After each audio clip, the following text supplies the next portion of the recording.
सोलापूरच्या राजकारणातून या क्षणाची सर्वात मोठी आणि खळबळजनक बातमी समोर येतेय। सोलापूर विधान परिषद निवडणुकीत ऐनवेळी फार मोठा गेम झालाय। काँग्रेसला सर्वात मोठा आणि थेट धक्का बसलेला असून काँग्रेसचे अधिकृत उमेदवार आदित्य फत्तेपूरकर यांचा अर्ज बाद झालेला आहे। होय, तुम्ही ऐकताय ते अगदी खरं आहे। ऐन निवडणुकीच्या तोंडावर सोलापूरमध्ये काँग्रेसचा अधिकृत उमेदवारच बाद झालेला आहे। सूचकाची बनावट सही असल्याचा आक्षेप घेण्यात आला होता आणि त्यानंतर जिल्हाधिकाऱ्यांनी सुनावणी घेत काँग्रेस उमेदवाराचा अर्ज बाद ठरवलेला आहे। यामुळे काँग्रेस गोटात प्रचंड खळबळ माजलेली आहे। सोलापुरात काँग्रेसचा गेम नेमका कसा झाला तर पंढरपूरचे नगरसेवक नागेश भोसले यांच्या सहीवरून हा सगळा राडा सुरू झाला होता। खासदार प्रणिती शिंदे आणि उमेदवार आदित्य फत्तेपूरकर यांनी आरोप केला होता की नागेश भोसले यांना भाजपने मॅनेज केले आणि त्यांना पैशांचा आमिष दाखवून किडनॅप करण्याचा प्रयत्न झाला। पण यावर स्वतः नगरसेवक नागेश भोसले यांनी बोलताना काँग्रेसवर आणि प्रणिती शिंदेंवरती जोरदार पलटवार केला होता। मी मुळात काँग्रेसचा नाहीच, मी तीर्थक्षेत्र विकास आघाडीचा नगरसेवक आहे। फत्तेपूरकर यांच्या अर्जावर केलेली माझी सही 100% बनावट आहे असा खळबळजनक दावा भोसले यांनी केला होता। तर दुसरीकडे या संपूर्ण प्रकरणावरून आता भाजपही आक्रमक झालेला आहे। निवडणूक प्रक्रियेत अडथळा आणल्याप्रकरणी आणि जिल्हाधिकाऱ्यांवर दबाव आणल्याप्रकरणी काँग्रेस खासदार प्रणिती शिंदे यांच्यावरती गुन्हा दाखल करा अशी थेट मागणी भाजप आमदार देवेंद्र कोठे यांनी केलेली आहे।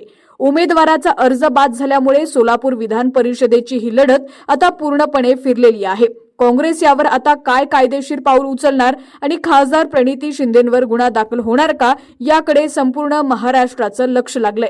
या संपूर्ण प्रकरणावर तुमचं मत काय आहे नक्की कमेंट करा। पाहत रहा HPN मराठी न्यूज। निवडणूक निर्णय अधिकारी माझा अर्ज फेटाळलेला आहे। पुन्हा एकदा लोकशाहीची हत्या या भाजप सरकारच्या काळात झालेली आहे। संविधान पायदळी तोडण्याचं काम यांनी केलेलं आहे। एक सरळ मार्गे मी माणूस नगरपालिकेची निवडणूक लढवून प्रत्यक्ष लोकांच्या समोर जाऊन आज विधान परिषदेची उमेदवारी महाविकास आघाडीच्या वतीने काँग्रेस पक्षातर्फे भरली। सर्व सूचक प्रत्येकाशी चर्चा करून प्रत्येकाशी समन्वय साधून त्यांच्या सह्या घेतल्या होत्या। प्रत्येकाला मी सांगितलं होतं माझं म्हणणं, परंतु काही विघ्नसंतोषी लोकांनी ज्यांना स्वतःच्या निवडणुकीची भीती वाटत होती की माझ्या काँग्रेसकडे संख्याबळ नाही, महाविकास आघाडीकडे संख्याबळ नाही, तेव्हा आठवडपेटा करून ह्यांनी माझी उमेदवारी बाद कशी करायची याचा हा प्रयत्न केलेला आहे। पालकमंत्री महोदय, आपलं दुःख वाटतं, आपला खेद वाटतो। साताऱ्यात सुद्धा मेजॉरिटी शिवसेनेच्या एकनाथ शिंदे गटाची असताना आपण जो राडा केला पुन्हा लोकशाहीचा ह्या सोलापूरमध्ये पालकमंत्री महोदयांनी केलेला आहे, त्याच्या गोष्टीचा मी धिक्कार करतो, निषेध करतो। लोकशाही लढताना संख्याबळ आमचं कमी जरी असलं तर आम्ही एकजुटीने लढणार होतो आणि हे तुम्हाला कळलं होतं की तुमची लोकंसुद्धा तुम्हाला मत देणार नाहीत। त्याच तुमच्या पायाखालची वाळू सरकली आणि मग तुम्ही ह्या उमेदवारी अर्ज कसे डिस्क्वालिफाय करायचे, उमेदवार कशी बाद करायची या प्रक्रियेच्या कामाला लागला। दुःख वाटतं या गोष्टीचं की संविधानाने आमच्यासारख्या उमेदवाराला, मी एक धनगर समाजाचा कार्यकर्ता आहे आणि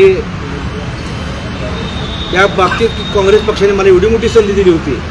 मी 3 पिढ्या काँग्रेस पक्षाचं काम करतो। माझे आजोबा आजी दोघंही स्वातंत्र्य सैनिक होते। माझ्या वडिलांनी आयुष्यभर काँग्रेसचं काम केलं, मी काँग्रेसच्या शहरात काम करतो आणि मला एवढी मोठी संधी मिळाली असताना हा माझा अतिशय दुःखद दिवस आहे आजचा की आज या बाबीचा मी निषेध करतो। अशा प्रकारे जर 25 वर्ष ज्या मित्रासोबत तुम्ही होता त्या मित्रांना शेवटी दगाफटका केला असं वाटतं? त्याची तोंडी बघायची माझी इच्छा नाही त्या माणसाची। मी जाहीर आवाहन करतो, विठ्ठलाच्या पायावरती दोघे हात ठेवू, तुम्ही सांगा लोकांना मी याच्यावर सही केली नाही म्हणून। मला माझ्या सर्व गोष्टी मान्य आहेत।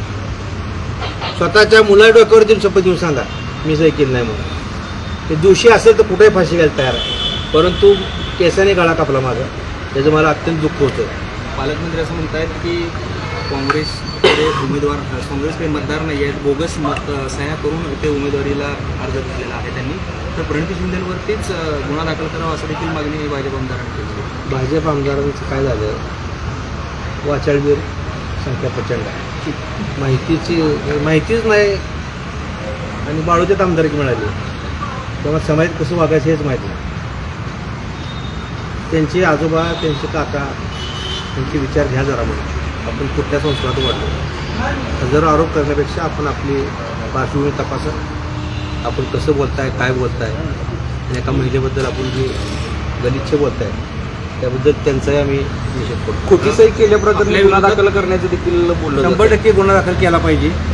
कुणी खोटी सही केली त्याची व्हेरिफिकेशन झालं पाहिजे. ते पुणे लॅब आणि हैदराबाद लॅबला त्याची सहीचे नमुने पाठवून ते तपासलं पाहिजे अशी मीच मागणी करतो या गोष्टीची. आणि दोषी असेल तर मी चौकात फाशी घ्यायला तयार आहे. या संदर्भात कोर्टात धाव घेणार आहेत का? तुमची काय असणार आहे? कोर्टात 100% जाणार आहे आम्ही त्या बाबीसाठी. आणि मेहरबान कोर्टावर आमचा विश्वास राहिला आता ह्या बाबतीत. आणि अधिकारी सर्व त्या पालकमंत्र्या दबावाला बळी पडलेले आहेत असं दिसून आले. अनेक निकालामध्ये सुद्धा असं दिसून येते सुप्रीम कोर्टाच्या, हायकोर्टाच्या, की सही एकदा केल्यानंतर ती सही मॅच होते की नाही. उमेदवार ॲफिडेविट दिलेलं आहे ते 18(2) एक त्यातलं कलम आहे त्यामध्ये त्यात स्पष्ट उल्लेख केला असताना सुद्धा कलेक्टर साहेबांनी आमचा फेटाळला अर्ज.